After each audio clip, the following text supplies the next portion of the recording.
again, it was just like the UVA thing. I'm trying to teach our guys on the fly, hey, this is what we do. This is how we run it. And So we go. what are the first three? What are the first three things you put in when you got to coach the team without any practice?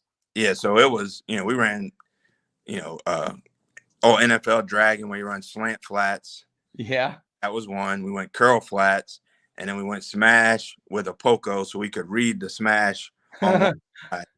Right. Knowing that, it was always to the field. He could have the option to run corner or post based upon the coverage. And so those were the ones we put in, like the first. I mean, we ended up putting more than that in day one. And it just worked out. Like I got there and we had Mike Beal there, who's now a high school head coach. And he was a lot like the quarterback I had at North Stafford, Chris Ashenhurst. Like he could pick things up super quick. And they had the same issue. They were 2-8 the years before I got there, but they had a bunch of good players. But it was the same thing. They were running the wing T, and so you didn't know how many good receivers they had because they all played running back or slot back or whatever we call that wing position. So when I got down there, we had Zon Burden, who's now at Duke. Wow. Marquay McDaniel, who played 13 years in the CFL. We had some really good players. Isaiah Gardner, who went on and he played for the Jacksonville Jaguars and played at the University of Maryland. So we had some really good players, but nobody knew who they were, because, like I said, they all played running back. And so they would play one at a time. So we get them all out in the field and, it kind of just took off. And that was where I really was like, hey, we're going to throw it every down. And when we run, when we had that clinic while I was at Salem, and that's where I was like, hey, we rarely talk about the run game. We had a really good running back. Isaiah Gardner ran for 1,000 yards. Like I said, he signed with Notre Dame, went for a year, and then transferred to Maryland and played for the Jacksonville Jaguars. So he was a great player, but we ran two plays. We ran counter and trap. And those were the plays we ran. And they're really blocked very similar. Yeah. I mean, they look the same. And that was those were our adjustments. And, we didn't run outside zone. We tried it, didn't like it, couldn't capture edges. And I didn't have a line coach that could really teach all that stuff at first, so because like I said, we were trying to play catch up with everyone in the league. So long story short, we play First Colonial. They had Aaron Rouse, who's now the councilman down in Virginia Beach, but he was going to Virginia Tech. He was like one of the best players down there, and they're supposed to blow us out. Nobody knows how good we are. And I remember telling our guys that we're going to blow these guys out. They got no idea what's about to hit them. And we go out there and we throw a double pass the first play. Next thing you know, it's 36-3 or something, whatever it was. And, those guys started realizing around the beach that, hey, we were pretty good. They had Kai Palm at Princess Anne, and we kind of ran them out of the stadium too early in the season. So it was like, because no one was used to the way we were playing. No, man. And no one really. I remember watching it. Because if you're not used to something, you're scared of it. And you're like, oh my gosh, like these dudes can score at any time. But you're used to playing against ISO and power. But like, it's just a different mindset, man. And the whole thing for us that made it, because there's a lot of good coaches down there, but the thing that made it okay for us is no one played press. So we threw slants, or like you said, these in cuts till the cows came home. We were like, and most people are always like, well, we got to take a shot deep. We got to take it. And I was always like, why? They're giving us the underneath.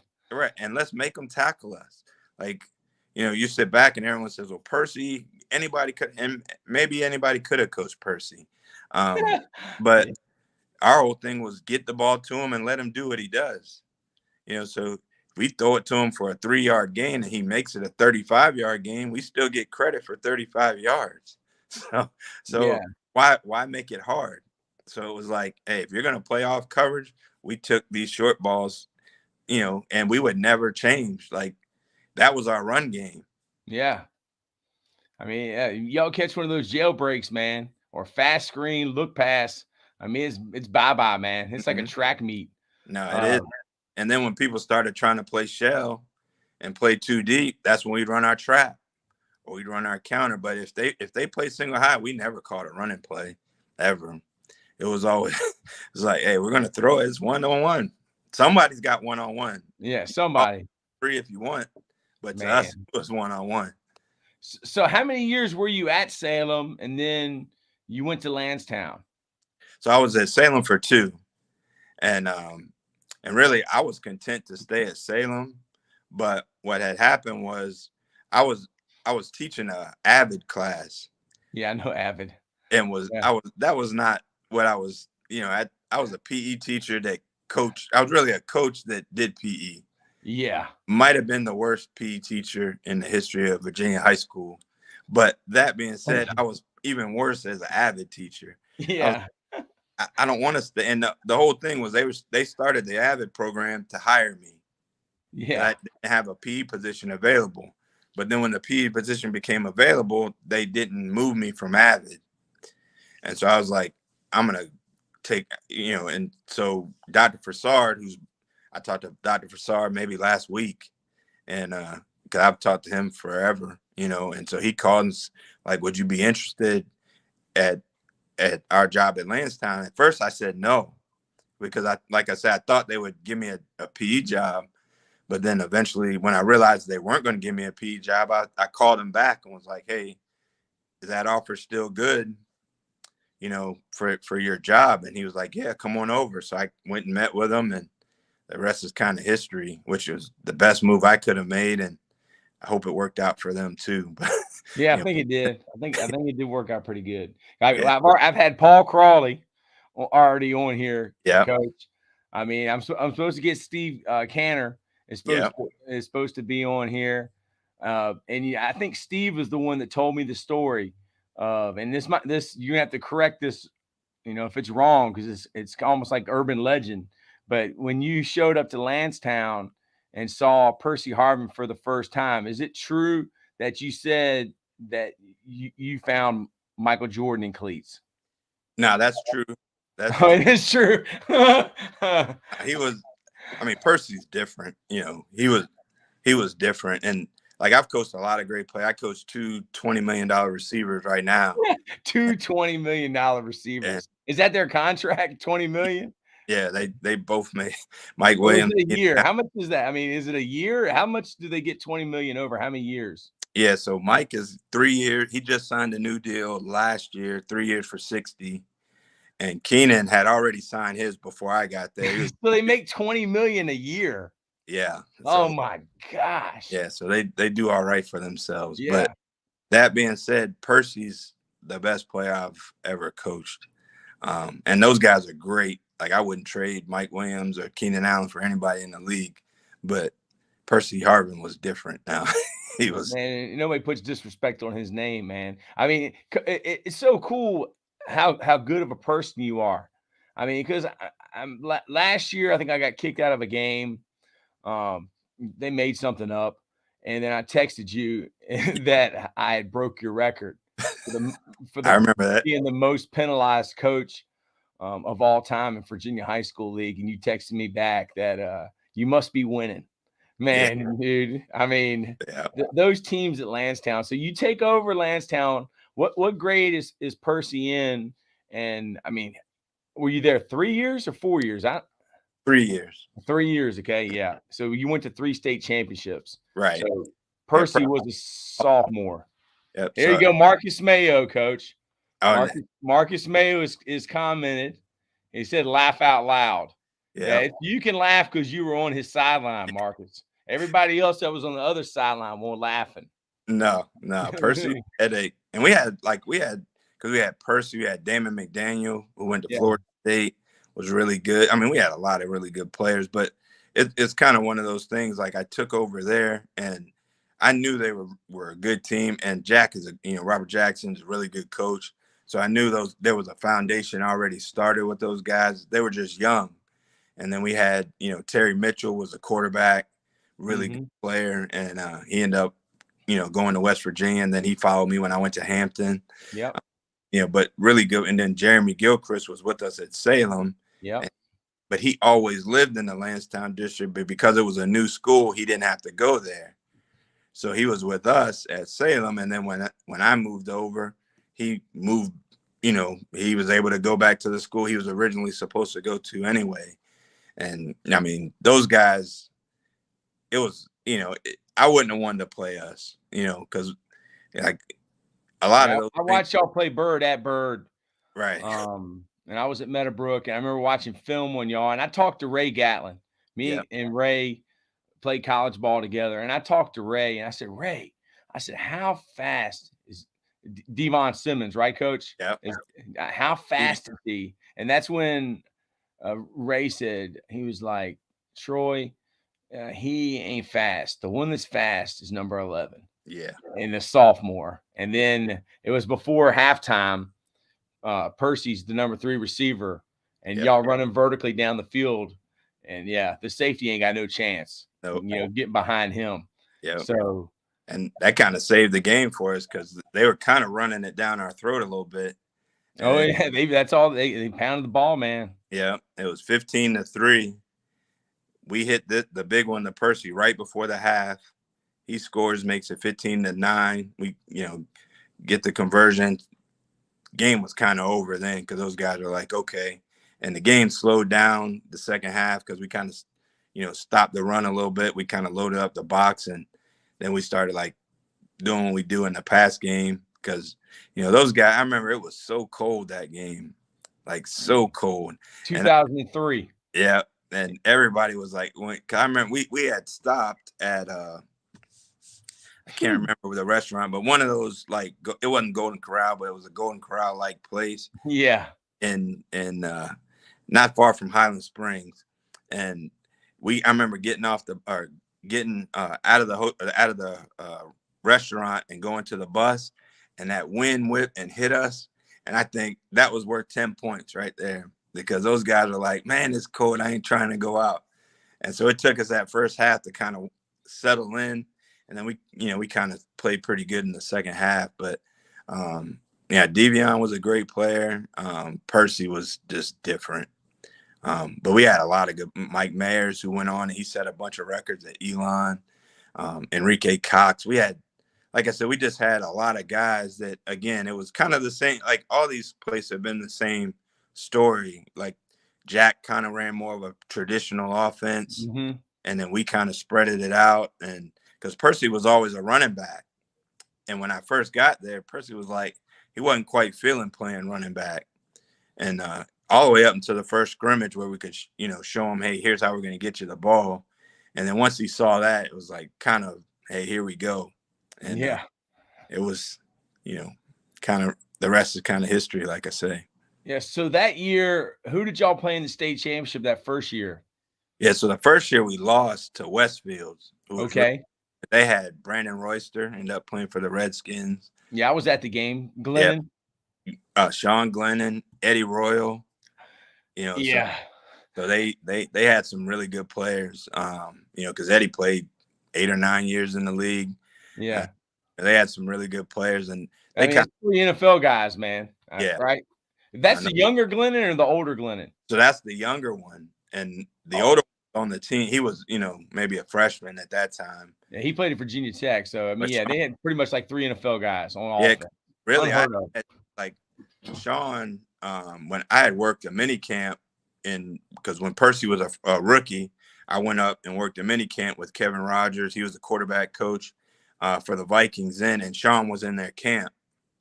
And so first thing I come in and, Sean's like, are you the same coach that used to be the coach at Landstown? I was like, yeah, that would be me, that you guys ran over us. But, he was there then. So a really good player, really good guy too, seemed like anyway. But, that team kind of got after us in the championship game. Then the next year we came back and we didn't have as good a team, like as far as individual parts, but we were a much better team. Like, we still had, Percy was a year older. Damon McDaniel had came over and he was really good. Nobody knew how good Damon was, but I did because I had him when I was at Salem. And I had his brother at Salem, and they had moved. So he had moved into our zone, and that made it, because he didn't even play as a sophomore. and then he came over with us and became an All-American, and and that's when we played Coach Bendorf for the championship. And, that was a great thing because, like, coaches, like I said, me and Coach are really tight. Coach Mark Bendorf was my coach. Coach Pete Bendorf had been in the state championship at Oakton. And I was really tight with both Bendorfs. And those guys were like, they were the reason why I wanted to be a coach, Talk a little bit about that, Coach. Like, how did they help change your life? I mean, they were those coaches in Northern Virginia. They were like all together, and like it was such a strong coaching community, and they were just great coaches, man. Nah, they were. Like, Coach Bendorf was. He changed the way everyone worked in our school. Like, when he came in, like, that's like everybody would work out, but kind of not like they do now, right? And he was the first to kind of say, okay, hey, we're coming in, and everyone's lifting in these groups, and structured. Yeah, it was, great structure. And it was like, hey, I remember I was telling my wife, like, my son I'm trying to train him a little bit while I'm home. And he's like, I remember when Coach Bendorf came and we could get these 250-pound shirts. And that was like my biggest goal, was be the first to get a 250-pound on the bench and get shirts. I remember I was so proud of that shirt because that, like, it was what it signified. Yeah. And that was like, he had 250, 300, and 315. And I remember thinking, when I was the first to get to 315, like, that was like one of the best days of my athletic career. Wow, man. Get the t-shirt. That just because I could get the t-shirt. And that was like the way he structured things and all those things. It was like everything was regimented, and we just didn't know that. And then when we did it, was because I think, and that's what I've always said, is like, these kids want structure. At the end of the day, like, no matter who it is, whether it's Keenan Allen and Mike Williams in the NFL or Chris Beatty as a junior at Chantilly High School, we're always looking for somebody to tell us what to do and guide us to where to go. And it's kind of like I always, I tell a lot of stories to my guys in the league, and it's like, Mike is one of those guys that'll say, hey, coach, just tell me what to do. Like, I don't want any gray. Say, you don't have to feel like because I've done this. He said, just tell me how you want it, and I'll do it how you want it. And, and that's the great thing, like, Keenan would come back and he'd look over at me and be like, hey, was I good, bad, every play? Because he had played in the same offense for 9 years, and then we come and he's playing in a different offense. So he was wanting structure too. He's like, well, tell me how to do it. How do you want it? And those guys are multiple time Pro Bowlers, and like I said, besides how much they make. So to your point, is like Coach Bendorf and then, his staff, they instilled a different level of discipline and structure. And then, like, Coach Bendorf's little brother, Pete, was at Centerville at the time, but he was always around. And so Pete kind of, he wasn't a coach on our staff, but felt like he was your coach too. And, so those guys were just like huge influences on where I am, without them, I don't think I would be where I am. The funny thing, I'll give you a quick story. So when we lose to Westfield in the first state championship game, and then so during the offseason, I'm like, hey, our goal, like my deal every year. So when I first got to Landstown, I was like, the team to beat was Deep Creek and Western Branch. Oh yeah. So Dante Hall. Exactly. So the other Hall, the linebacker, good guy. Angelo Hall and all. Yep. And so it was like Josh Hyman. They had a lot of great players. Yeah, Virginia Tech's team, wasn't it? Yes, a lot of them. Daryl Tapp. But anyway, so I was like, hey, everything we're going to do is designed to go beat these two teams. And so, like I talked to you, coaching the coaches, that was what we did in the offseason, was how are we going to beat these two teams? And it was the same thing. So after we lost to Westfield, I went up and brought my whole staff. We only had 4 coaches. We didn't have so this at Landstown, who are the 4 coaches? I know Coach Rainey's one of them. Yeah, so we had Ramey was one, Ray came over, was with us. Tom Anderson and Dwight Robinson, those were our guys. And so at the end of the day, I'd bring we all drove up and met with Coach Bendor for a whole day and was like, hey, coach us up on how we can beat these teams from Northern Virginia. Little did we know we were going to play Coach Bendorf in the championship game. Wow. So that year we play him, and coach is like, I coached you up too good, but it was, he was so unselfish. Like I said, I'll always be grateful for him, because like I said, without him, I wouldn't be where I am. Man, I know you're getting emotional. I can tell, man, but dude, you're living a dream right now, coaching pro football, but none of that would have happened without Coach Bendorf, and none of that would have happened without what you did at North Stafford and what you did at, Salem and what you did at Landstown. And yeah, I mean, it's got to be, it's almost like surreal, man. Sitting here talking to me, high school coach in Richmond, Virginia, you're coaching for the Chargers. And I told my girlfriend, she's like, what? You have an NFL coach on your podcast? People laugh.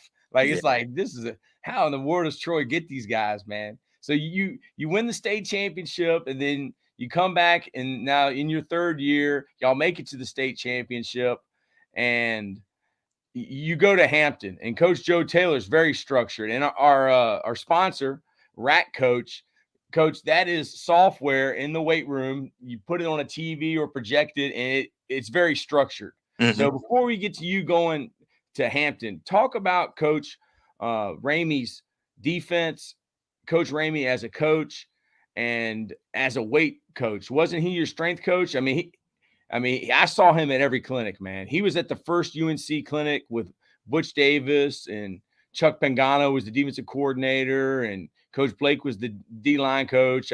He was there, man. He was there at everything. Yeah, Ramey he's a big, part of our whole process, because John Hale was our lead strength guy, and then Ramey would do all the things, because Hale would be there, maybe once a week, twice a week, but he was also, had his own little training deal and was working at Kempsville. So Ramey took over all that stuff. And, I think one of the things, like you talked about, as far as notes or whatever, tips for younger coaches, would be like, know your strengths. Like for me, the weight room and all those things weren't my strength, right? So it was like, hey, Ramey, you and Hale coach me up on how we need to do this. Wow. And it was like, here's how I want it to look, but you guys tell me how to do it. Because I wanted it to be organized like Coach Bendorf used to do, have different groups. So we had a running group and a weight group, and then they switch. And, and we had, lift sheets and all those things that people would, so everyone knew what they were doing, and they were assigned to a group, and it was all regimented. Like I said, our warm-ups was, a lot of the stuff that people do now, we were doing way back then, because those guys were ahead of the curve. And because, like you said, Ramey would go to every clinic, and he was, he would learn all those things, and he was a gym rat. So all those things kind of, were because those guys took ownership of it. And if I'm a young coach, or even an older coach, you can't do all of it. You can try, but it's hard to do all of it. So you have to be able to delegate. And, and that's one of the things, like the guys I'm working with now, they delegate and do a great job of it. And I was trying to do that at that time, was like, hey, Ramey, you guys run with it. And those guys did a great job at it. And obviously, Ramey took that to go to Ocean Lakes, and Chris and those guys did a great job there. And Chris is still doing a great job. And Ramey's moved on to, getting out of the race a little bit. And hey, I kind of envy him on that too. So. It's like when like your receivers in pro football look at you and they want to know, like, did they do it right? And it makes me kind of think, like, being a good assistant coach, is it exactly what Chris Beatty thinks is right, or is it what the offensive coordinator thinks is right, or is it what y'all have decided beforehand is right? Yeah, it's a little bit of all of that, really. The great thing with the guy that I was formed, because like I said, Joe's kind of moved on. Yeah. Because this business is tough. Not for long. Yeah, I probably get to that at some point too. But when Joe was really good at, hey, you coach the receivers, so coach them. And here's what I want. But if you have a way that you think is a way to get it taught, then teach it that way. And so it was like, hey, here's kind of my interpretation of that. Now, there would be some routes that he'd sit back and say, hey, here's some clips to show you what it looked like in New Orleans. And so we'd watch Michael Thomas or, Emmanuel Sanders or whoever, was in that New Orleans film to be able to say, hey, here's how it looks. And the thing about the NFL is a lot of people run similar stuff. Yeah. But it's, whether the splits are a little different or the technique of it is a little bit different. But at the end of the day, it was a lot of, hey, your job is to get all these guys on the same page, and the volume is so enormous because, we'll run a walkthrough with 70 plays. We'll go walk through with 70 plays and come out and do a whole new set of 36 plays during team. It's like you're running 100 plays in a day and none of them are the same play. So I know, man. You watch a pro football game and they don't run the same play twice. It's like not even from the same formation. Yeah, it's gosh, it's a lot of volume. And so, that part of it is a lot of, like I said, is the coach being able to delegate and say, hey, coach these guys up, and that's what we took a lot of pride in. I take a lot of pride in that. And we took a lot of pride way back in the day as far as, hey, we ran a lot of plays at Landstown, but we different ways and showed different presentation to get to them. And I took a lot of pride on that. Like I always used to say way back then was like, discipline is what you feel like it is. Like to me, discipline is being able to run 60 plays a different way, different presentation and changing it all the time. To other people, discipline might be doing jumping jacks all at the same time. It's all what you think discipline is. Like to me, it was being able to run what we thought was a progressive offense and being able to give different looks every week to where it never looked the same. And, so that was what we felt like discipline was. Yeah. I mean, I think about this all the time because, as a high school coach, I mean, in other places I've been, they're always like, well, Troy, your football players, they're out there in the parking lot or, there's a kid cutting up in the hallway. And I think about like the great coaches of all time, Nick Saban, Bill Belichick, Urban Meyer. They have players and they're able to conform when they're amongst the team and around that coach. But when they get away from the coach, there's not that same level of discipline. Discipline to me is prevention. A discipline. If you're disciplined, you don't have to worry about getting in trouble because discipline is prevention. So, like, how are those guys, including yourself, coaching Percy Harvin?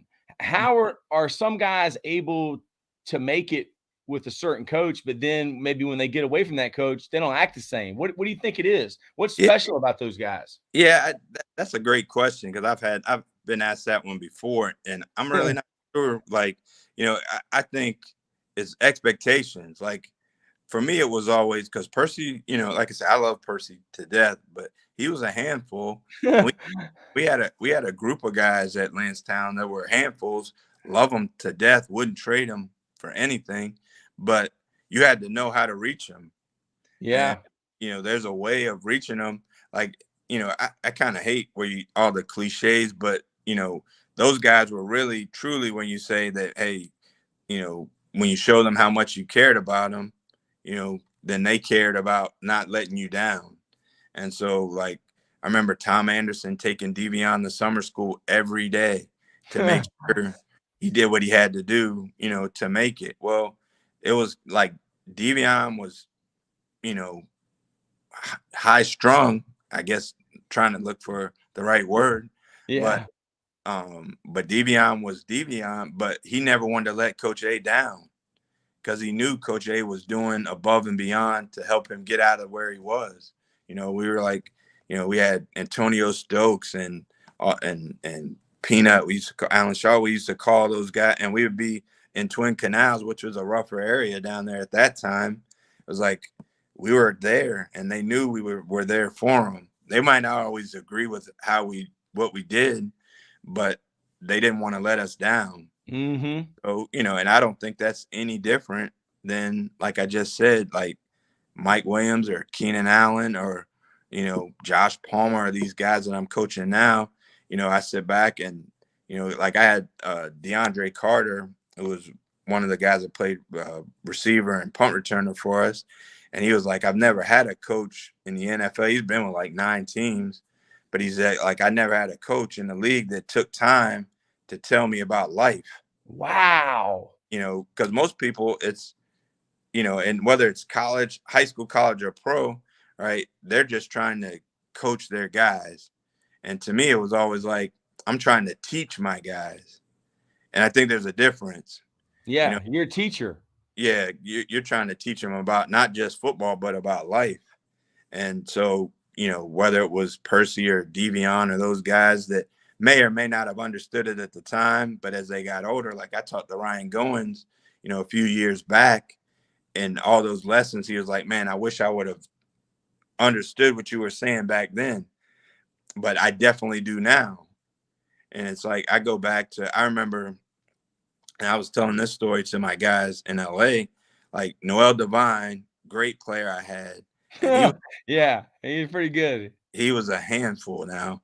And where is he from? What high school? He's from South Florida? Yeah, he's from North Fort Myers. Oh man, that's Deion's from. Deion's from North Fort. Mike Spencer. Mike Spencer was the head coach there. Yep. So Deion tried to adopt Noel. Noel goes out there for a day and is like, no thanks. I don't know how he gets a ticket back to Fort Myers, but he takes Deion's Escalade and leaves it at the airport and flies back to Fort Myers.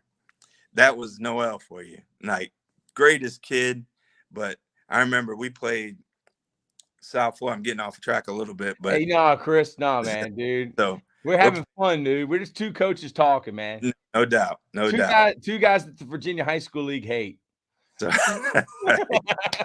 So he's we're playing Pitt that week, right? And he had a buddy die back home. Man. So we're like, after we play on a Friday, we always had the backyard brawl on Friday, right? Back in those days, right after Thanksgiving. And so he flies home. We say, Noel, you have to be back on Monday, because we played South Florida. Back then, South Florida had John JPP, who's still playing. Oh yeah, Pierre Paul.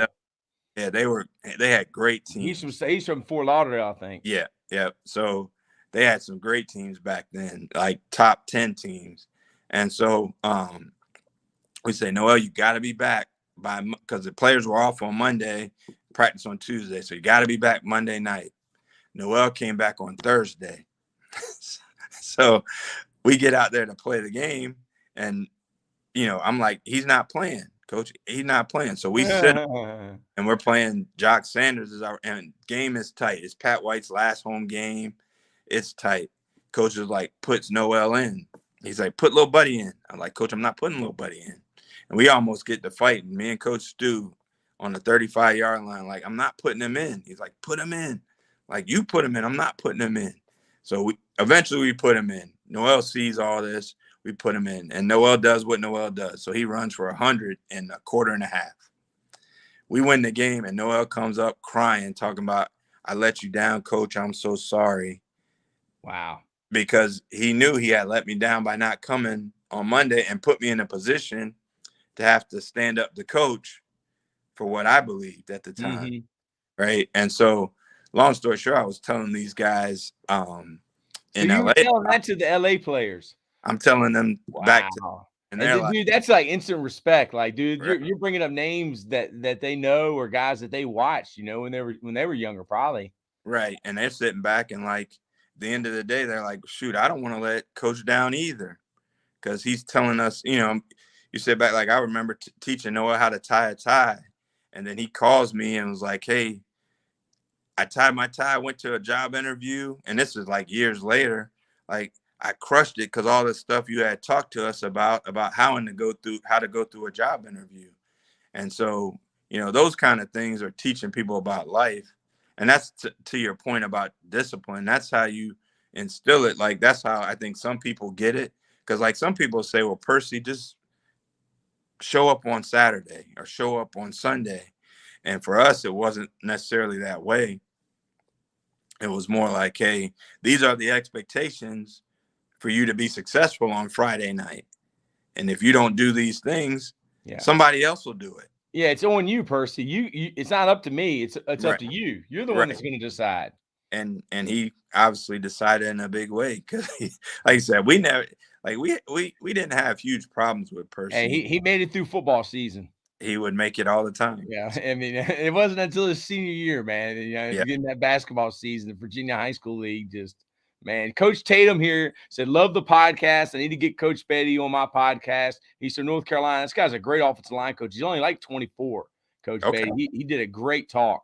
Congrats on the 60,000 subscribers for Totem Pole Sports. So we're at the point, this probably was the first time you met me, but Coach Bill Bowles, who was the head coach at Meadowbrook, you and him worked together in the All-Star game. Right. And we had just won the state championship, and y'all coaching that All-Star game. We had John Graves. I don't know if Percy played in it or not. He didn't. Yeah, so y'all go, and you put that offense in, and me and Coach Bowles is intrigued. I guess he knows that that's the future. So I don't know if you remember it, but I got to mention Jonathan Wade, who you recruited from Meadowbrook High School. He was on another one of my podcasts. So I'm talking about my buddy Jimmy Rogers, the Army Ranger that coached for me. So Jonathan, if you're watching, dude, Coach still loves you. He still knows you, man. It's amazing how amazing Coach Beatty is. But we went down and we spent the whole day with you. Yep. And you gave us everything, dude. And I could probably run up in my room and grab the pad, dude. And it's got Yankee, you know. And I mean, you went through everything, man. I mean, do you even remember that day? Nah, I remember it well because it was like, because I was always one of those types that. So you got your first job with Joe Taylor, and then you invite us down there. And yeah. And I was like, I remember you guys coming down. And, and Coach Bowles, I really respected him for the job you guys did, and it was like, to me, I was always one of those guys that were like, I'll give you everything that I got. Not really worried about, because like, so many people, like, I don't want people to know. I want to keep it close to the vest. I was like, hey, I never really felt that way. I always felt like, hey, I stole it from somebody. And so it's my job to help push it on and give somebody else the stuff that somebody gave me. So like, I remember you guys coming down and I didn't even try to hide too much of the verbiage. I was like, hey, we called this, and we called this Yankee was this, old NCAA, shallow cross. That was your play, Coach. But, that was what bread and butter for us. And so, back then those were, great times to me. And like, and that was kind of like, cause I'll say it to this point, like I'm a high school coach that's just been fortunate to move up and coach in the Power 5 and then eventually coach in the NFL. But I've never thought different. I always thought that's why I felt like I recruited pretty well. It was like I didn't go try to speed through every school. Like I would go through. I'll never forget when I was at North Stafford, Tom Bratton came through my school, and he would come through and he would be like, when do you want me to come? Because I know I can't just run through here. I'm going to have to get on the board. Yeah. So he would say, first head coach at LC Bird. Yep. He did. And he went to Highland Springs. Yep. And so he was always like, you'll be my first stop or my last stop. Mm-hmm. And so, because I know you're going to wear me out on the board. But Coach was like my guy. And to this day, I still talk to Coach Bratton. Yeah. So it's like, I always Doug Chapman. Yeah, Doug Chapman kept messaging me until I sent Coach Bratton some LC Bird gear because he's up there at Marshall, man. Right. Yeah. And so so always like when I met with you guys, it was like, what do you want? I'll give you all I got. And that was a great day. I had, to me, that's the funnest part of coaching is, the relationships that you build throughout it. You know, it's like, I remember coming and speak at your clinic, and now I look at what you're doing. You know, things get bigger and bigger. You know, that's part of what it's all about. I mean, you came from Illinois, and then remember the one time when you was at WVU, Marcus Mayo came all the way from Montana. One of Coach's players, Marcus Mayo, who's the head coach at Freedom. I think it's not the Freedom in Prince William. He's at Freedom in was it Fairfax? I don't Sterling. He'll message us. Yeah. But he came all the way from Montana, and you got snowed in, and the interstate was closed down. Tell that story, Coach. Yeah, so I'm coming back with Brandon Tate. He was one of our GAs at West Virginia, and we're trying, you know, I'm speaking at your thing, and I know Marcus is coming. I've talked to him, talked to you, and so I'm like, man, I gotta make it. And then we get maybe an hour outside of Morgantown, and the interstate's closed. So we're like, what do we try to? And like anybody that knows, like I'm not real comfortable driving around in those mountains. So I was like sitting there, because we call Brandon Mookie. Like, Mook, what do you think? Do you think we can make it if we drive a different way? You know, I just did, you know, and so I remember calling you. I was really disappointed in that deal because I couldn't make it. People were like, "Where's Beatty? Where's Beatty? Is Beatty coming?" I was like, "Dude, you got snowed in, man." I mean, Marcus Mayo, Loudoun County, Coach. There we Loudoun County. I told you not to give him a guilt trip. Oh man, Marcus, I'd forgotten about that until now. So you go to Hampton, Coach, and I think you might have talked about it. I don't know, maybe you didn't, but you were the first time I remember you were speaking before Bill D. Or I don't know, but Bill D is one of the GOATs, man. Yeah, he is. I loved him. And talk a little bit about Bill D, Coach. You talked at the clinic at Hampton University, and then a few years later, you're the offensive coordinator for Coach Joe Taylor, who's the AD at Virginia Union when I coached there for 3 years. So talk a little bit about Coach Bill D. And Coach, you're a high school coach. Does that give you an advantage in the NFL? I mean, I think, like I said, I think there's a difference between coaching and teaching, and a lot of it is relationships. And like I said, I think our guys realize the relationship is a little bit different, because I get attached to my guys maybe too much, especially when in the NFL is more of a transactional business than it is in college and definitely in high school. But you know, I think being a high school coach helps those guys to relate to you too, the way you deal with them. So I think that's an advantage. Because that's who I am, you know, so that part won't change. You know, as far as Bill D, you know, like the first game I'm at Salem, or we scrimmage Phoebus.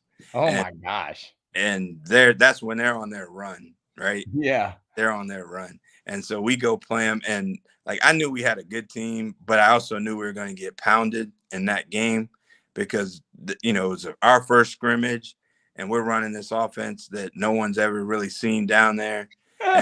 and we go through it. And like I said, the first half of the game, we're getting pounded because it's different speed. Like, those guys are rolling, and they got guys. They got Taj Boyd. Who's their quarterback? Well, the funny thing about that is Taj played for me as a freshman. I forgot about that. Yeah. And when I left to go to Hampton, that's when he transferred to Bill. So I was going to get to that, because like, they pound us. And then the second half, when we kind of got our sea legs, it was pretty good. We played them pretty good after those guys, you know, the game slowed down for us. And then Bill knew it. Like, Bill's like, hey, you guys are going to be a hard out for these guys, because they don't know what they're about to get. And that gave me a lot of confidence, because at the time you're like, man, maybe we're not as good as I think we're going to be, you know, and, you know, because you inherited a bad program, or not a bad program, because the coach before set the foundation, but, you know, a program that was down. And we were able, you know, like I said, I thought we had a good team. And then after we played them, I knew we had a good team. And so it became like, hey, if we can play with these guys, once we kind of, like I said, got our sea legs under us, we were like, hey, we can play with anybody. And, you know, and when Coach D kind of, you know how Coach was, he gave that kind of bear hug. He had them big stubby hands and grab you. And it was like, hey, you guys are going to be all right. You were like, okay, maybe we will. 'Cause I'm, you know, at that time, I'm 26 years old. I'm like, I think I know what I'm doing, but I'm not quite sure. And he kind of made me feel like, okay, we got a chance to be all right. And then eventually, like I said, I had Todd. He was a freshman with us at Landstown. I moved on to Hampton, and then he moved and went to Phoebus. And, so Bill would call and say, hey, because, Bill was he was going to run it down your throat. He wasn't throw the ball a bunch. And I was, I used to coach him up on, hey, this is Todd's idiosyncrasy, kind of those things that made him tick. But Coach did a great job. He was, because Todd was committed to us at West Virginia for a long time. And then when he, we ended up getting, Todd jumped out and we ended up getting Geno Smith and all that kind of stuff. But me and Coach D kind of went through that saga together. And then when Coach D made the move to college, he would call like every week, like, it was like me giving him the favor that he did for me. Right. So there, and he kind of made me feel okay. Then I had been in college a while and he was getting into it. So it was kind of my turn to repay him for making me feel okay. But he was one of the greatest. He was a great guy, great coach, great leader. And he was one of those guys too, that all those kids respected him, so he was able to get the most out of them. Man, God rest him, man. No I can just hear his voice now, man. I remember one time I called him and I said, Coach, what did you do when you started beating Hampton, all the time? And he said, Troy, we just stopped acting like it was a big game and we just did what we did. We didn't put any fancy plays in. We didn't change the defense. They just did what they did. Right. That was great advice, man. When in a rivalry game, just do what you do better than the other team. No doubt. That's what they did. And they, they did a good job against those guys. So talk a little bit about Coach Joe Taylor, hiring you to be the offensive coordinator. That was an exciting time, man. Yeah. Coach Taylor is my biggest mentor. Wow. Business. Like, he taught me how to be a professional coach. Like, not necessarily coaching but understand that coaching is pro. You're a pro. Yeah. It's like coaching is a profession. And here's how you do it. Here's how you walk it, talk it, breathe it, live it. Like, he was so organized, so detailed, and he was so I don't know the right word, but like the way he would capture the guys was like masterful. Like, he'd sit in the front and just the way he delivered a speech or the way he talked was just different than anybody I'd been around. And like I said, he was one of those guys. Like, he's, Coach Bendorf is a big reason why I'm here, but Coach Taylor is as big a reason why I've been able to achieve what I have. So when you met him, you were already good. But then when you met him, it was like you just got a boost, like you got a shot in the arm. It just took you to another level as a coach. He's a Hall of Famer. Yeah, he is. And I say that all the time. He's a college football Hall of Famer, and he's on all those committees, that's picking the playoffs and all that stuff. And he should be. He's underrated in my opinion, but I think like he was just, like I said, like he was like the professor, like an old master, teaching a master class of how to be a professional in this coaching business and how to be detailed oriented in this business. And he was, like I said, he took my game a different level just because you didn't want to go in there and disappoint them. A lot like I talked about the players, as a coach, you felt the same way. Like, you wanted to make sure you had a good game plan because you didn't want to let him down. Yeah, I remember even it might have been the clinic that you spoke at. He said, coaching is our ministry. And I remember that. And I was just like, talk a little bit about that. How does Coach Joe Taylor feel? Like, what does that mean to him that coaching is his ministry? Yeah, to him, it's like, you have your clergy or, your group that you're teaching, coaching, your ministry, you're trying to change lives. Yeah, to understand. Hey, and that's where I go back to where it's bigger than just teaching them the X's and O's. It's about teaching them how to do things outside of the football field, how to live their life, you know, in a professional setting. And he was just different. Like I said, the way he approached everything, the way he coached us as coaches, you know, he was first class and everything.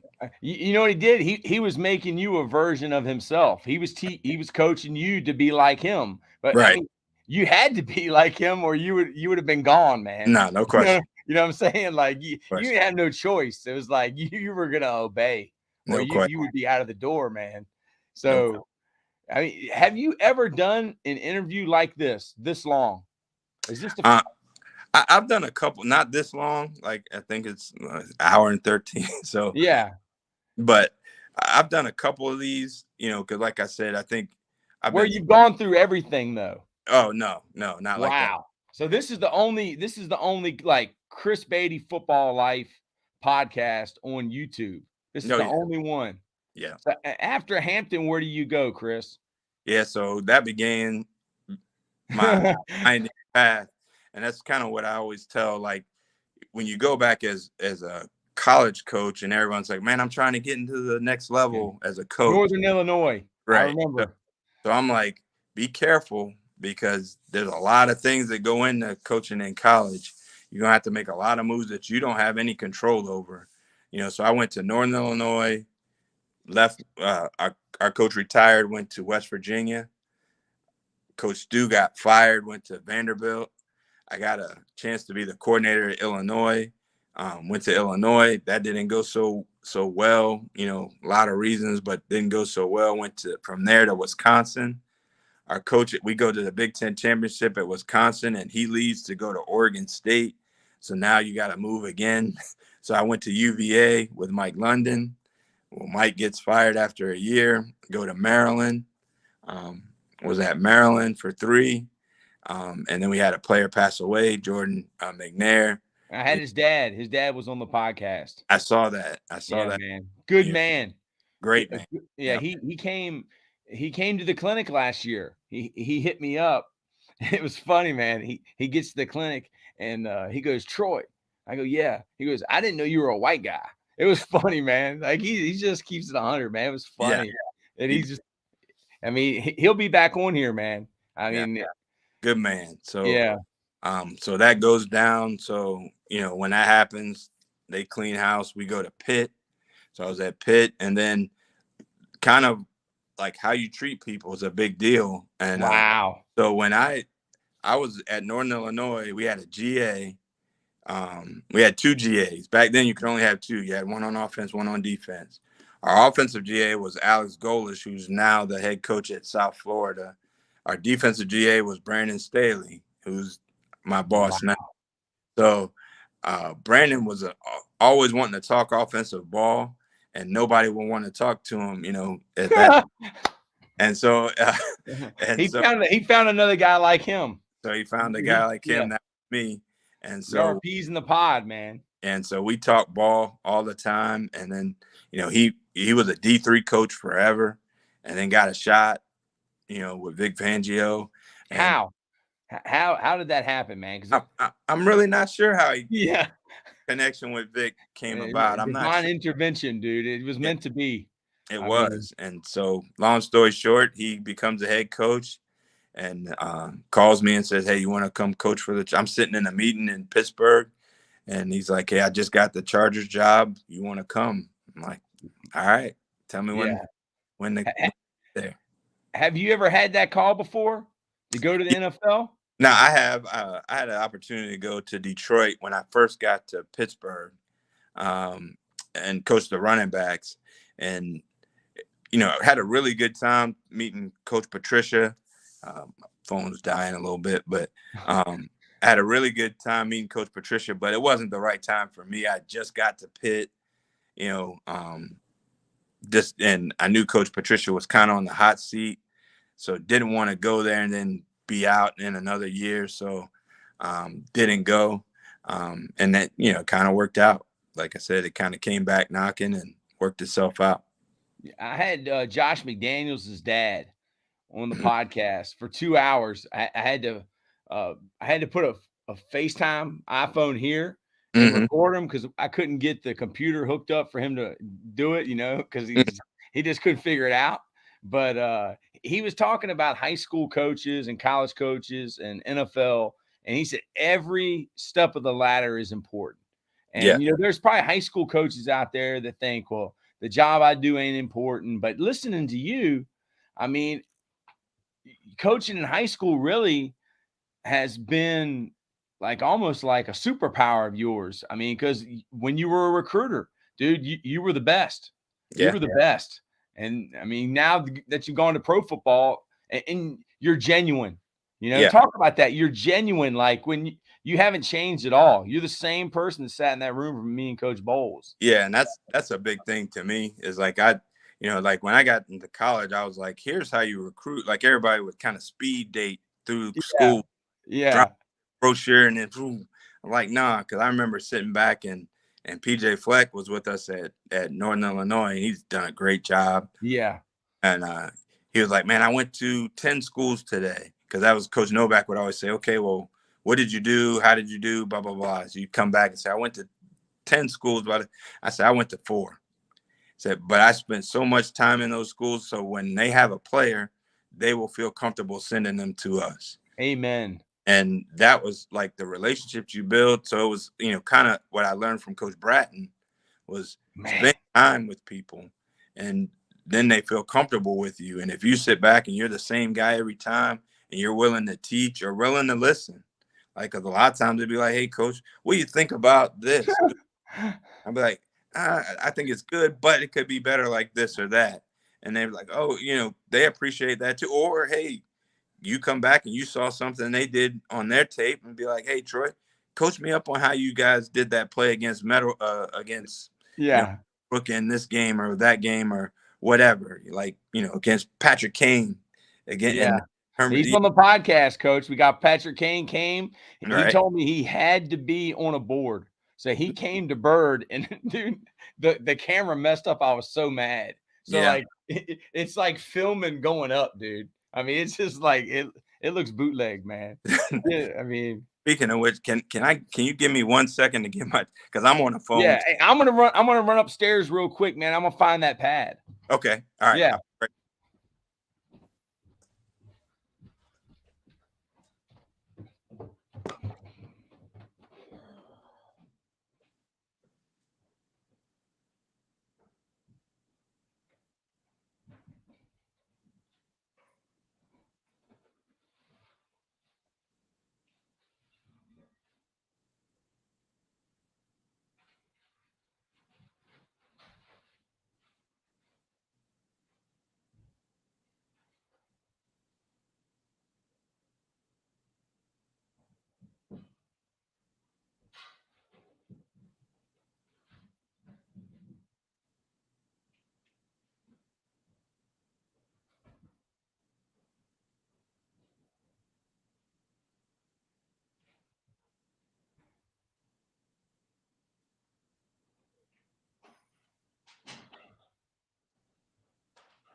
Well, I couldn't find the pad. But I look, not a lot of people have this.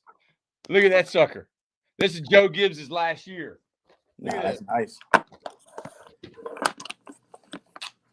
I asked Bill Lazor, I said, I heard that Coach Gibbs, if he could only bring one play into a game, it would be a hitch. And Bill Lazor said, well, he said, I don't know if that's true, because he brought in about 1,000 plays into every game. Right. Look at this.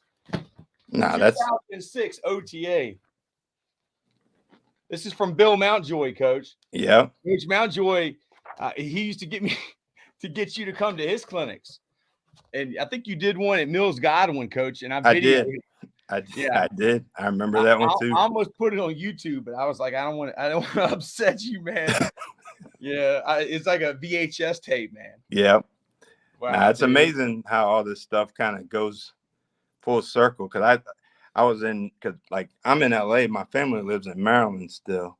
So because we didn't want to keep moving our son all the time with all these stops. And that's kind of what I was saying about coaching, Like you get into this level, you know, it's hard to stay somewhere a long time. You don't have much say in it. Yeah. But so I live in LA, so that, you know, during the off season you have a little bit of time. Yeah, during the season you got no time, but during the off season you got a little time. So I was looking up some stuff, and I saw one of those old clinics tapes that I think I was at Hampton maybe, and doing a clinic in Virginia Beach or in Northern Virginia. And I was at the old Northern Virginia Coaches Clinic. Yes. Yeah, dude, that was the originals. That Northern Virginia Coaches Association. Yep. It'd be like in a cafeteria. Yeah, and you look at it and you're like, that it's the same guy talking the same stuff, but it's like seems like a lifetime ago. But it's good stuff though, for sure. Yeah, you probably lived about 20 lifetimes, you know, since that, man, as much as you've moved around. You know, I've been so lucky because I've lived in Richmond my whole life. I'm from Chesterfield County, man. Right. And I pretty much coached in one county or Virginia Union for, I mean, now I've been coaching for 24 years. How many years have you been coaching? Yeah, so I started in 97, so whatever that equals. Yeah. It's a lot. I mean, yeah, 36? Yeah. 36 years? 26. 26. Yeah. I started in 2000. Yeah, so 27. What would that be? 20. I don't know. Yeah, it's a lot. Yeah, it's a lot. But you look so young. I bet you. Do the players know how long you've been coaching? Nah, I think they, you know, because a lot of times they'll laugh and like, you ain't that old, coach. I say, well, I'm older than you think. Yeah. You know, do they know that you're Percy Harvin's coach? How long does it take? Nah, they know. I mean, that's kind of something that's always kind of followed me. And so they, you know, they ask a bunch of questions about, because they like the stuff in the league, like people know some things in the league that have been in the league about Percy that maybe general public doesn't know. So they'll be like, is this true? Is that true? These like urban myth, like legend, I don't know, type stories. So how do you handle those? I wasn't there. I'll never, like I said, I'll never say nothing bad about Percy. No. So if it's a bad story, then I'll just be like, hey, I can't confirm or deny, even though I have a pretty good idea of a lot of the stories. But like, to me, like he's like, when I talk about guys that have gotten me where I am, you know, a big part of that is Percy Harvin. So I'll never disrespect him. Any story, you know, everything. I mean, that's his jersey that's in my basement. Yeah, you know, right behind me. So, you know, I got a lot of these jerseys now, but you know, it's kind of one of those things where, like, he's my guy. So, he was your guy, coach. Yep. He was a good guy to have, man. It's almost like having John Graves. John, he called me and he goes, Coach, I got offered a job at Michigan. He was at Mississippi State. Yeah. I was like, oh, I was ready to drive to Ann Arbor right now. He was like, oh, I'm not taking. I'm getting out of coaching. I was like, what? Okay. I was like, okay, John, but he's got a kid and he's the strength coach. That's the worst, isn't it? Being a strength coach. Why is that the worst? Well, I don't know that it's the worst. It's just hard because it's like, I mean, you get blamed for stuff that might not be your fault. You know, like, you know, guys get hamstrings. It's why aren't we this? You know, I think they're great jobs, like, because no one's with those guys more than the strength guy. You know, but are they ever home? Like, is it the longest? Are they at the office the longest? Yeah, I don't know. I guess all of them are different. Yeah, and we're in a different, like, we're, you know, because they're usually like everywhere I've been, like the coach's office is on the second floor and the weight room and stuff is either on the first floor or down, you know, sunken down in the facility. So you're not, so I don't really know when they leave. Yeah. You know, it might not leave. Yeah. But it's a hard deal. Like, all coaching is hard. And that's kind of what, like, in life, like, you don't really know until you know, right? And unless you're in it. Like, I remember thinking, like, going to the NFL, I was like, oh, I got an idea. This is how the league is, blah, blah, blah, blah. And then you get in the league and you realize you didn't know what you thought you knew. Wow. You know, and that's kind of how it was in going from high school to college as well. It's like, you don't always know what you don't know until you actually are in it and go through it. And, you know, when you're on the periphery, you know, you get a lot, like, you have some insight on it, but you don't have the day-to-day how things work. It's almost like Steve Jobs. I heard him say about like running the business or being like a guy who's a consultant. Like you're not the owner of the business. You're not in it. You're just a consultant. You're standing outside watching and giving advice. You're invested. That's exactly it. It is. I don't know, man. So I had a young coach once tell me, he said, man, coaching in the NFL is a 9-to-5 job. I said, dude, you're out of your mind. I was like, there's no way. I was like, those dudes, like, I'm a high school coach. I get there at 7 a.m. I mean, one day this week, I left at 9. Okay. So we're not even in the season. I'm doing podcasts. I'm doing weight room. I mean, what is a typical day, a week in the NFL like for an NFL coach? For all the high school coaches out there, if any of them think that it's a 9-to-5 job for the coaches? No, I don't know any coaching like high school, college, or pro that's 9 to 5. But it's definitely not that way in the NFL. So there's like phases of the season. So like you say, like you kind of break it into quarters, like the first 4 games, each 4 games is like a quarter. So that first half of the season, so that's, just to give you an example. So we play on Sunday.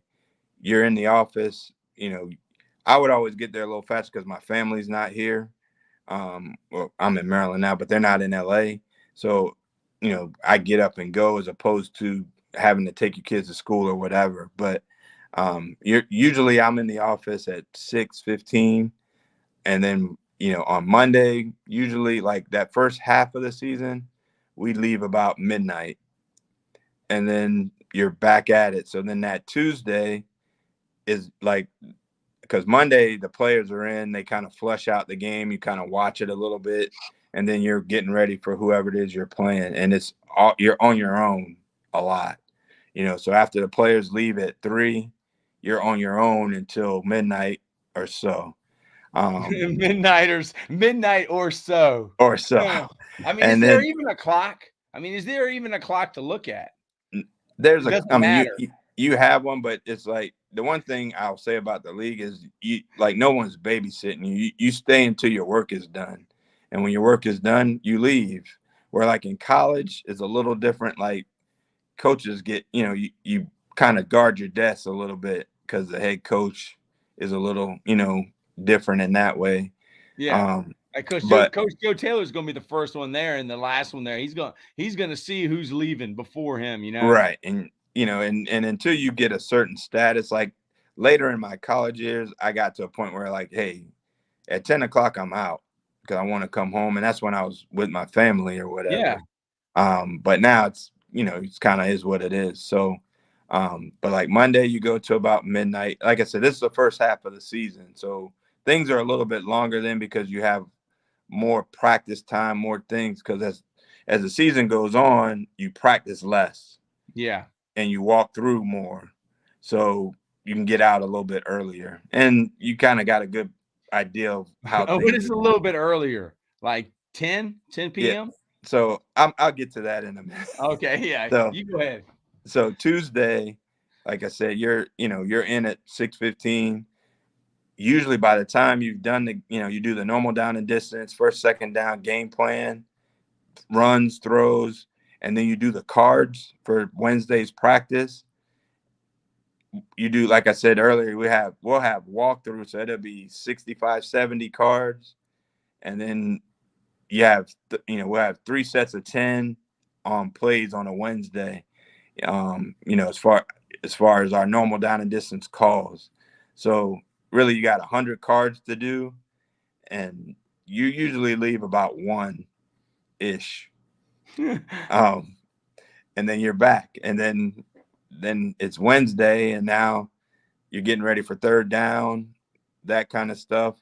And third down's not quite as long. Practice is a little bit longer, but the walkthrough is a little bit shorter because they run a lot more on third down. Obviously, my guys run a lot more because it's third down oriented. So you got 36 plays during the team portion, but walkthrough is usually about 55 plays on third down.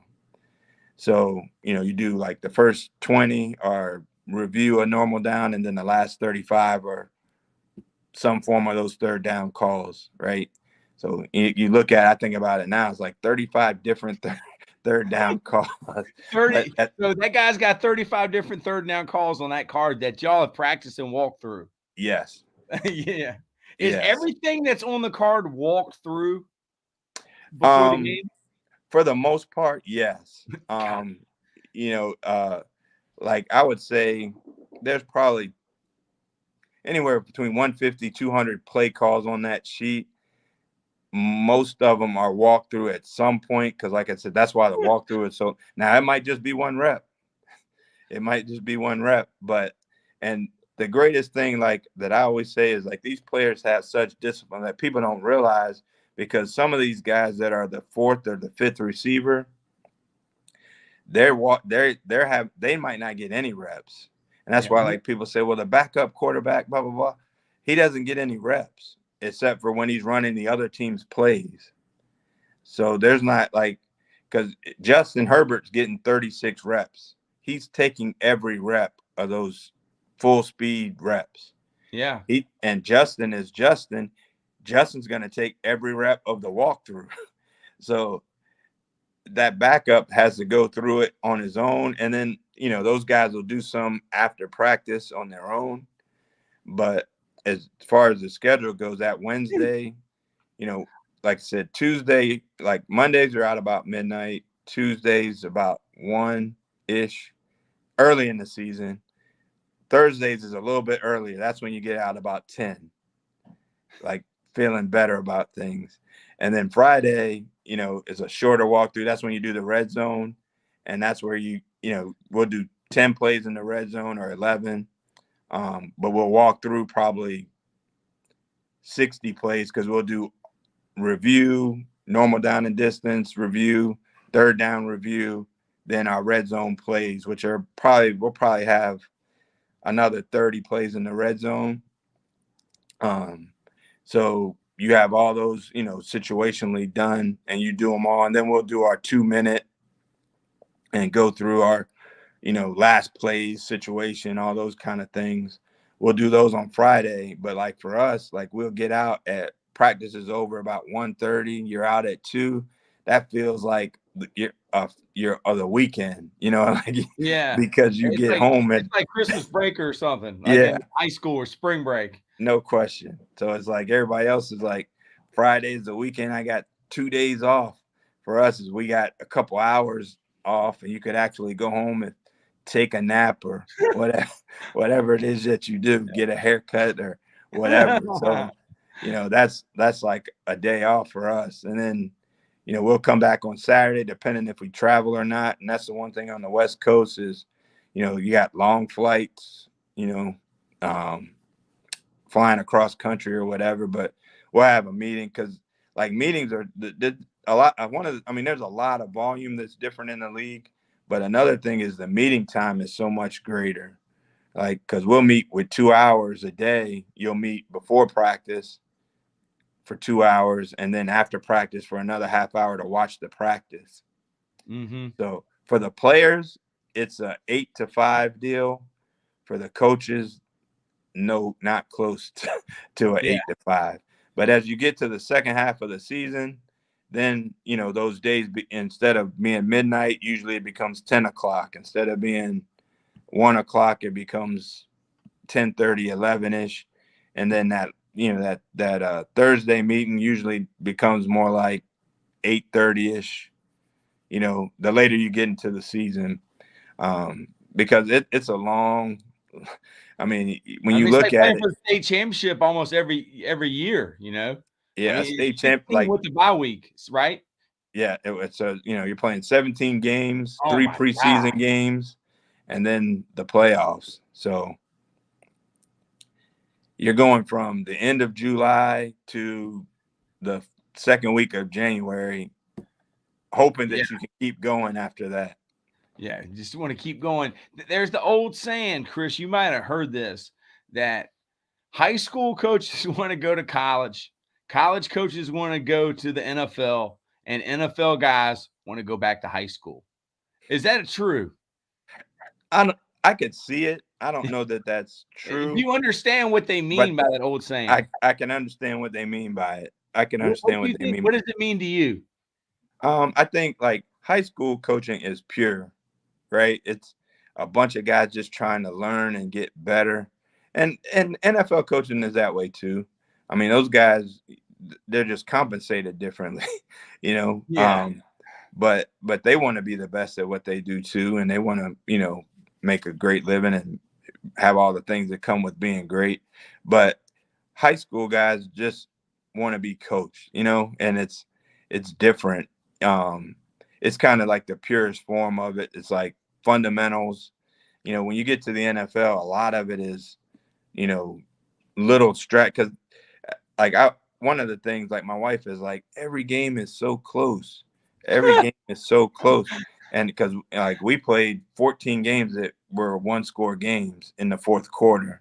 And so, It's and like, amazing how smart your wife is after all these years, you yeah, know? she gets, but it's like you sit back and when you look at it, it's like, um, in college, you know, no matter where you're at, whether it's Pitt, Maryland, or Ohio State, like there's some games, you know, you can almost roll out the balls and win. And Yes. in the NFL, it's not that way. That's why I love pro football, man. Mhm. Anybody that when I this is the way I kind of look at it. People, I love college football, but there's only about 2 or 3 games that you look at and you're like, man, dude, like anybody can win that game. You know, Right, it's just like either team can win because I mean, Alabama's playing LSU, but right, Alabama's not playing like Southwest Louisiana or something. In right, pro football, any given Sunday. I right. mean, It's like at the end of the season, everybody's like, well, the Texans play Kansas City, and they're like, Kansas City will kill them. I'm like, no, nah, it doesn't work like that. it's And pro so football. they go to overtime, and everybody's like, well, what happened? Like, go back, Kansas. The Texans have lost 10 games on the last possession. Like they're just not quite good enough.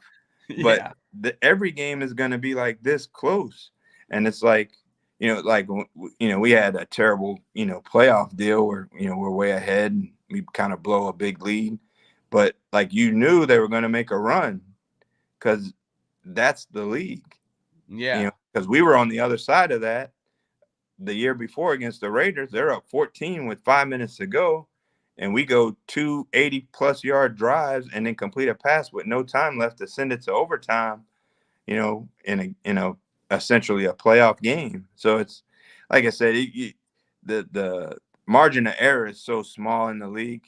But to your point about college coach or pro coach wanting to go back to high school, it's a pure form in high school. Like everyone, it's almost like a blank slate where we get them. A lot of times they've got their flaws already, and it's hard to get those out of them. Where in high school you can kind of mold them, and that's what you guys are doing right now. Is you're kind of molding them, you know, to send them up the chain as they go. Mm-hmm.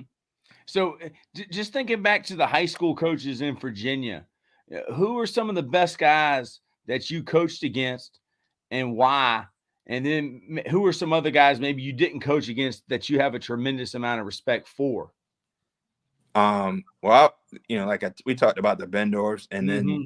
Tom Verbanek, you know, at Westfield Ooh. did a great job. His wife was my English teacher in the 7th grade.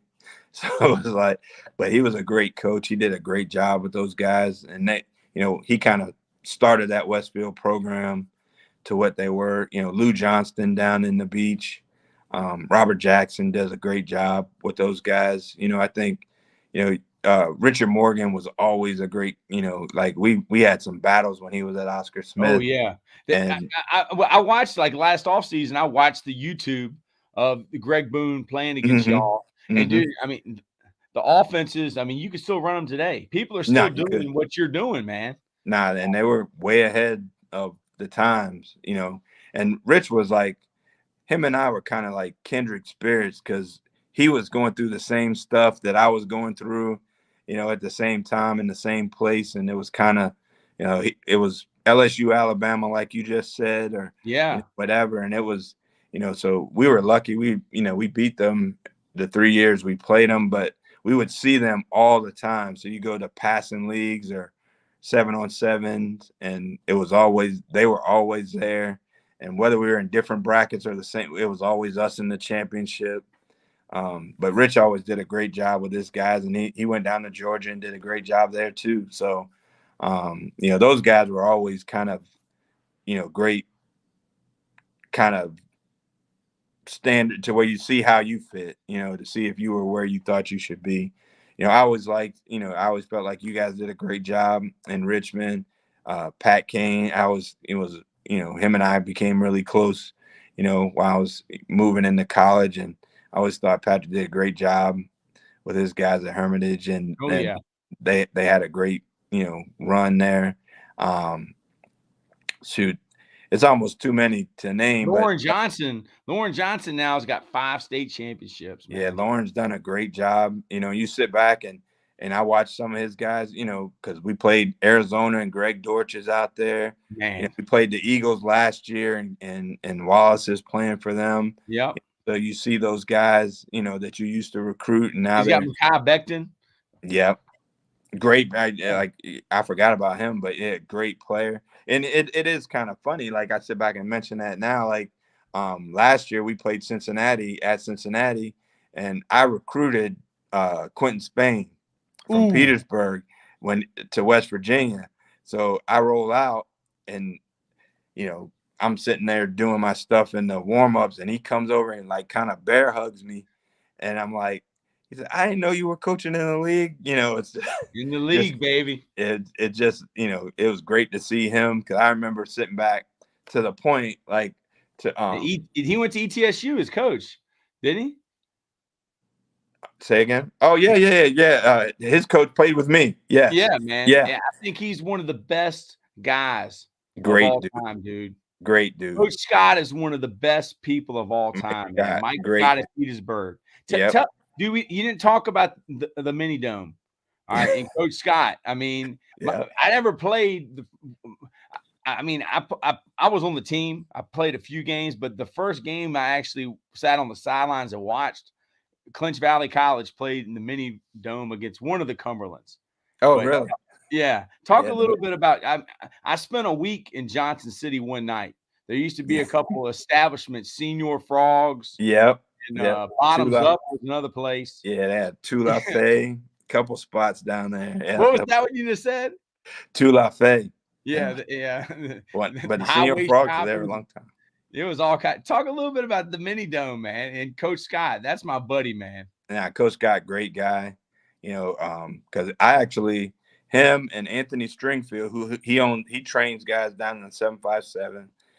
We hosted him because he had came up from Fork Union, so I was one of his hosts. It was a group of us hosting them on their visit, and but great dudes. And Coach Scott and I have been friends for a long time, and that kind of led to I was getting Quentin, because I watched him. He's like, man, I got this guy here. He's Morgan Moses. He's Morgan Moses. Is.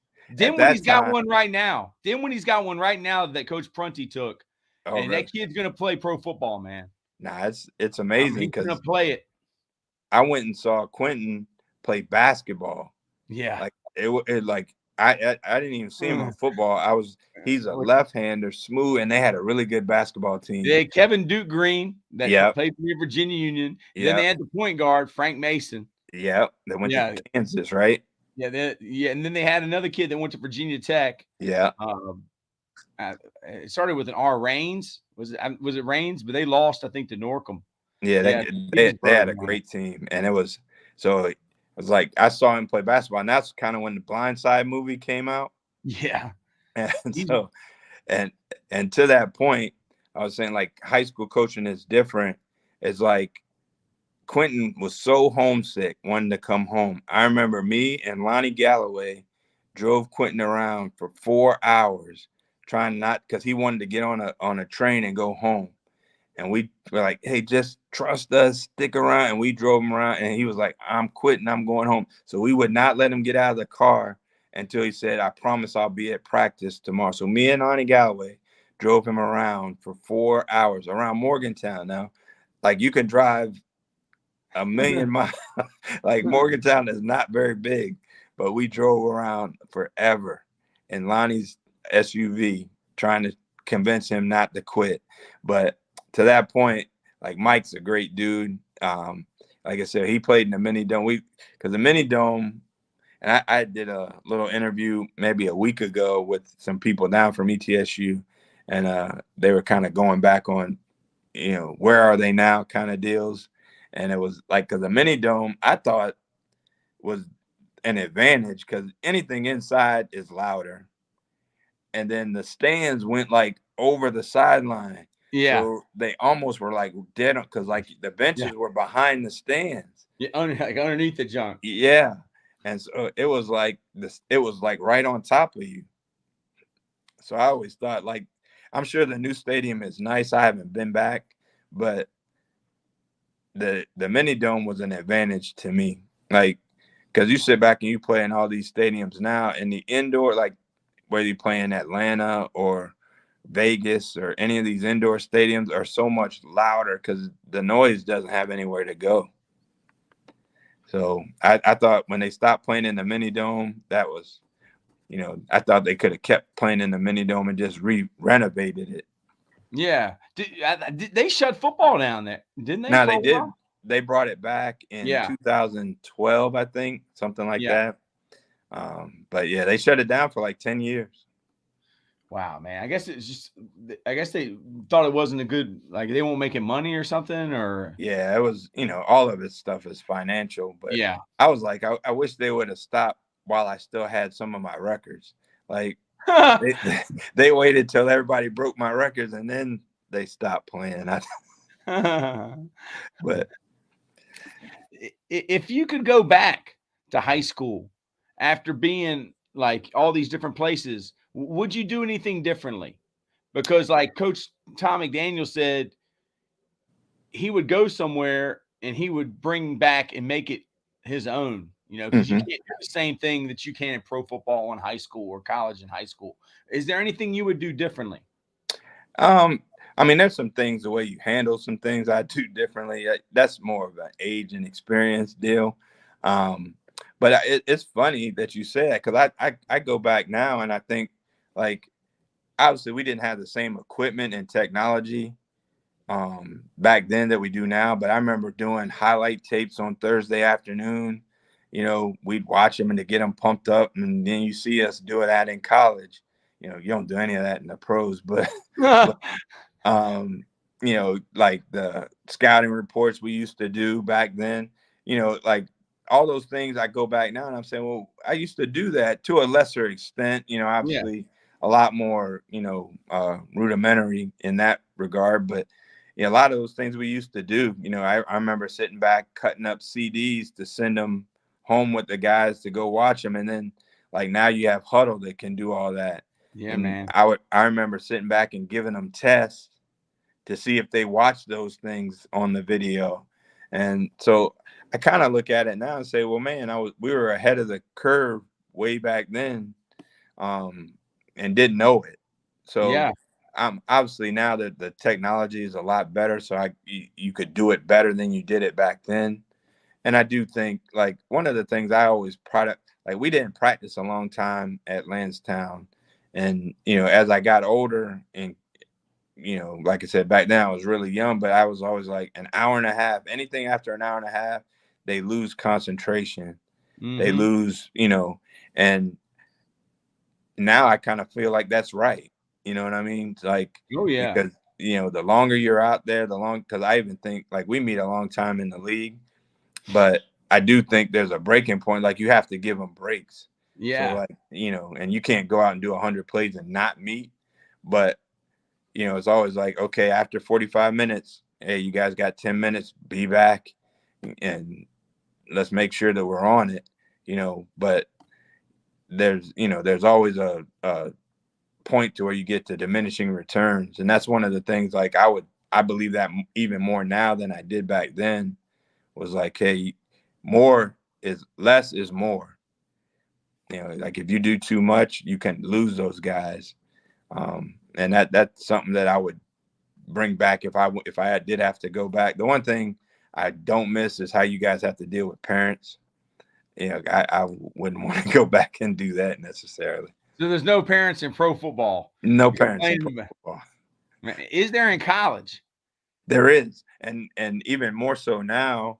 Like college has changed so much over the couple years I've been in the league because of NIL and the transfer portal and all those kind of things. So, because the transfer portal was just starting, but you couldn't just transfer; you had to still sit out. But now you can so it's free agency without a salary cap every year. And so, like, I kind of always say, like, I don't know if I want any part of that. I don't even know how it works. Like, I don't know who's giving the money from. And so, like, I wouldn't know how to go back and integrate myself into that thing. But I think you would there are figure parents it out pretty in quick. College. Huh? You would figure it out pretty quick. Yeah, I'd like to think so. But yeah, you would make some calls. When you were a high school coach, you already talked about Tom Bratton. And that's cool because Tom Bratton, he always recruited Richmond. Mm-hmm.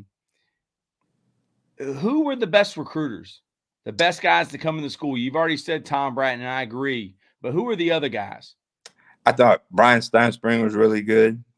And Steiny was one of those guys, like, he has like a Southern charm that makes you think he's not that smart when really he's getting you in the palm of his hands kind of guy, all shucks, Yeah.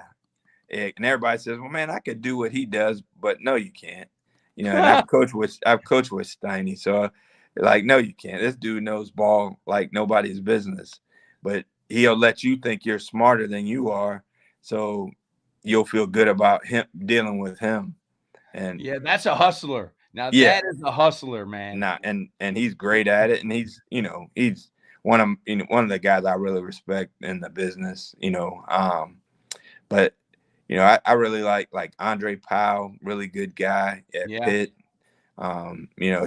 I respect him, the way he hustles and grinds. I always felt really good about him. Kevin Rogers, I was always a big fan. And then, like Kevin's with Cleveland now. So every time I see him, like he remembers coming to North Stafford High School and talking ball. I wouldn't let him leave. He was a coordinator at Notre Dame at that time. He coached Donovan McNabb too. Yeah, and I used to try to, because they'd run the throwback every year. Yeah, and I was like, hey, I had his drill tape, man. With I think I still have it with McNabb. Nah, he was as good as it gets. So it's so many to name. You have to go back and think about it, but those are a couple that just like there were every year that pop out. Mike London was that way too. Like Mike was the first guy. Man. He's special. Nah, and Mike is so genuine. Like, it's hard. Like, I don't know that there's anybody that knows Mike that doesn't like everything about him. He's, I had the pleasure to work for him at UVA and then with him at Maryland. And, he's first class in everything. So he was always good. And he was, like I said, he's just one of those guys that you want to send your kid to go play for. Oh, yeah. Because he's just that good of a person. So, like, who do you study, Chris? We're getting ready to wrap up, but who do you study? How do you get better? Who do you watch? Like, what books do you read? Yeah, so in the league, it's like every week. So when you get to talking about the schedule, you get to the end of the week, you spend a lot of time, because the one thing that, like, players in the league, they want to see what the other good players in the league are doing. So you do a lot of, okay, hey, we're going to watch these releases from Devontae Adams or Justin Jefferson or whatever, and try to apply them to the guys that you have and the skill sets that you have. So we do a lot of watching of other people in the league, and then we do a lot of okay, so we get to the end of the week. We've ran all these sting spears, like climb routes or stair routes across the field. Here's other people in the league doing them. So we'll sit back and see, okay, here's how Jamar Chase is leaning on a guy, boom, to separate, or whomever it is in the league to try to watch.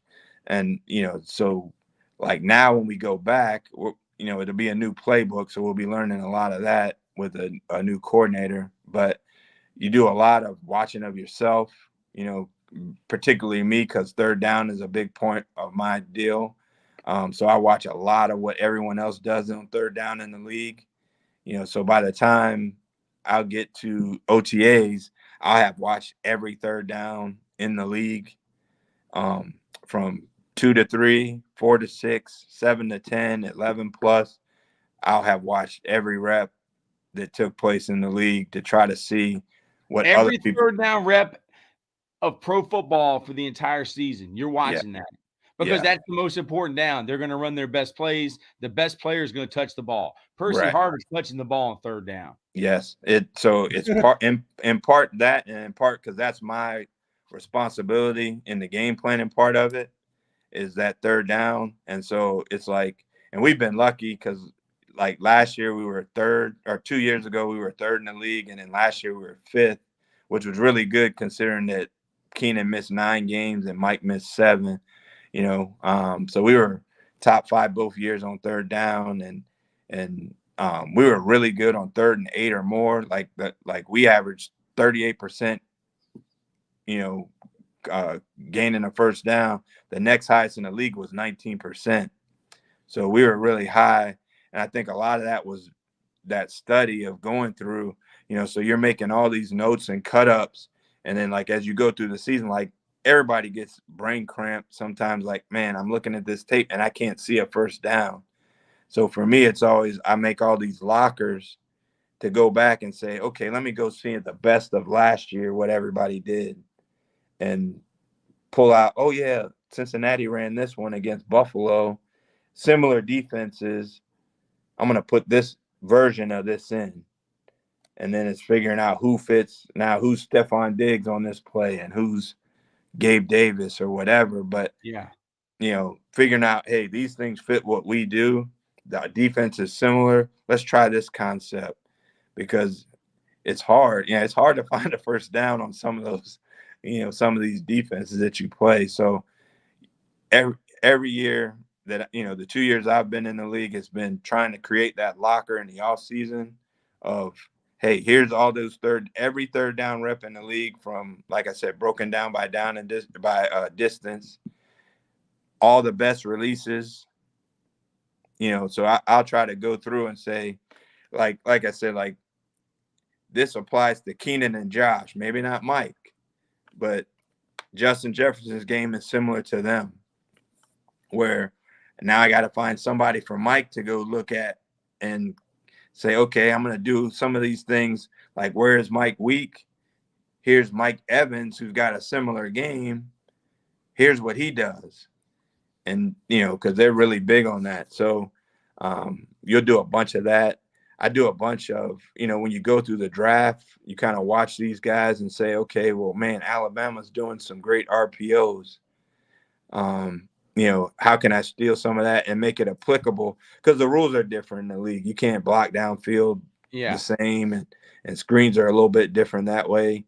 But some of it's applicable. You see more and more of it anyway, with what Mahomes and those guys are doing and what Jalen Hurts is doing. So I'll study a lot of that stuff to see, on normal downs, how we can implement some of those, naked passes, RPOs, movement stuff, and then a lot of, hey, these are clips that fit my guys, to be able to say, hey, here's where we're weak and here's how we can get better. So there's a lot of tape watching, and the great thing about the league is there's no recruiting. So instead of having to get ready to recruit, it's all just ball. So you have time to watch every third down in the league. I watch the explosive pass tape. So you sit back, and usually that's 100 plays a week, 100, anywhere between 90 and 110. Every, Friday morning, I get in at 6 o'clock, and I watch that tape until we meet at 7:30 to make sure I have some ideas for the next week, because you've already put the game plan in all up to Friday. So now it's about getting a little bit ahead. So you go through and, for me, it's like, okay, how can I get ready for Monday? I'm going to go through and watch all these play action passes and things like that. You can go through and watch them from the week before and have them for the next week. Well, a lot of that you can do in the off season too, and say, okay, I've got all these explosive plays, and cut them down in the things that are easy for you to find for the next season.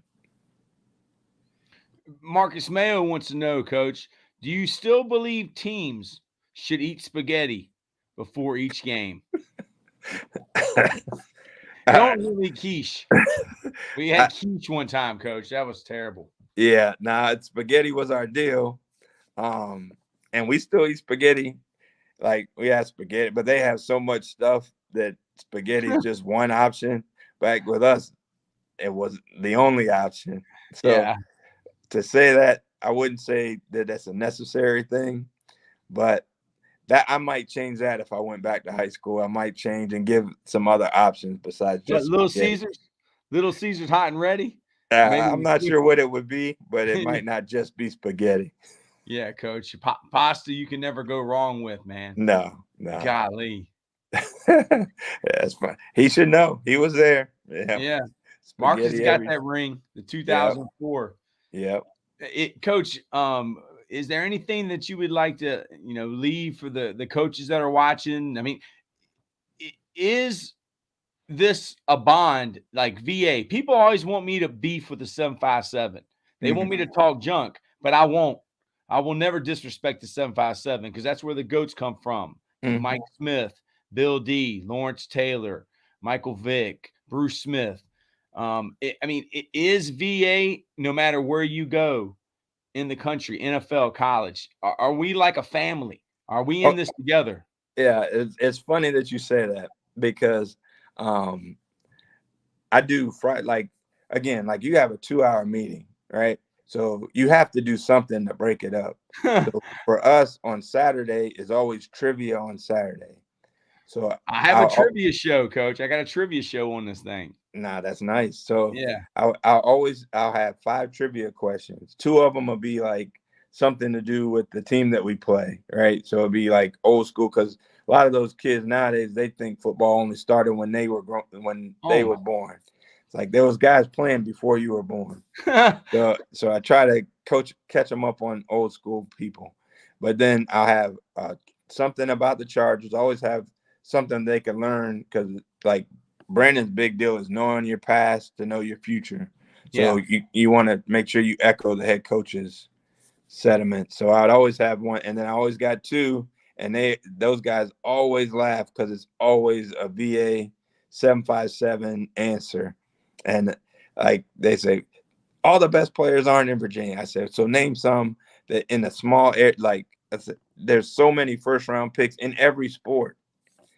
And so to me, it's Allen always Iverson, baby. Yeah, if you're from VA, we love you. And even Russell Wilson, Coach, he's from Richmond. A lot of people don't. Me and Gary Criswell from 9:10 a.m. We are doing a show on Saturday before the Super Bowl, and we're going to talk about all the 804 guys that have made it to the NFL. And there's a ton. I think we got 5. There's 5 Virginia guys in the Super Bowl this season that are from Virginia. Yeah. So when you see all these VA guys, we do have a bond. We shouldn't be beefing with the 757 and the 804 and the DMV. I need to unite people. I don't need to be no question. I always tell them it's 2 fingers up, 2 down. You know, and it doesn't matter where it's from. It's still VA. And Marcus Mayo is back in VA. You're not in Montana anymore, Marcus. A lot better weather. Yeah. Is there anything you'd like to say before we go, Coach, to the coaches out there watching? Anything? Because, Coach, we pretty much documented your life here, man. We went through everything. It's been pretty thorough. To me, it's like just keep doing the great job you guys have been doing. I really appreciate you, Troy, for all the stuff you're doing, from the clinics to these, what are these podcasts? Yeah, we're just documenting history, man. Going through the history of the game, going through people's careers, X's and O's. Coach. I've always appreciated you, from way back, like you said, when you guys first came down. You and I have always talked almost every off season, I think, whether I could make it back or not. It was always, look forward to getting that call from you and the invite. And so that's why I was really happy when you called about doing this. Because like I said, I appreciate you. And all the coaches. I mean, they do a great job, and that's one of the great things. Like when you're a college coach, you can sit back and honestly say that there's a lot of great coaches in the state of Virginia because you've seen coaching from every. You see Georgia, you see Florida, you see Louisiana, all these places, Texas. You go recruit those places, and you say, well, shoot, I don't think any of them are any better than they are back home. I think that some of the best coaches are from here. And, so I appreciate that. And like I said, the chance to get on and talk, like I said, I take a lot of pride in trying to be the same guy that I was when I was a high school coach, a little bit wiser, a little bit older, but still the same guy. And, like I said, I'll always be here when you ask me to do anything. So I appreciate it. Yeah. Thank you. Rat Coach, thank you for supporting us. Coach, this is a program, and we did stations, just like you said. You had your running, then you had your lifting. But when they're in the weight room, they got a screen now that tells them what they need to be doing, when to switch on a timer and everything, Coach. And awesome. They're our sponsor, man. We just got them today, Coach. So if I come back to high school, I need to get in touch with them. Yeah, Coach, you got a free 6 months, Coach, promo right now. Yeah. Coach, thank you, my friend. God bless you, man. You're the best. Thank you, Troy. I appreciate you. See you, man. All right. See you. Bye.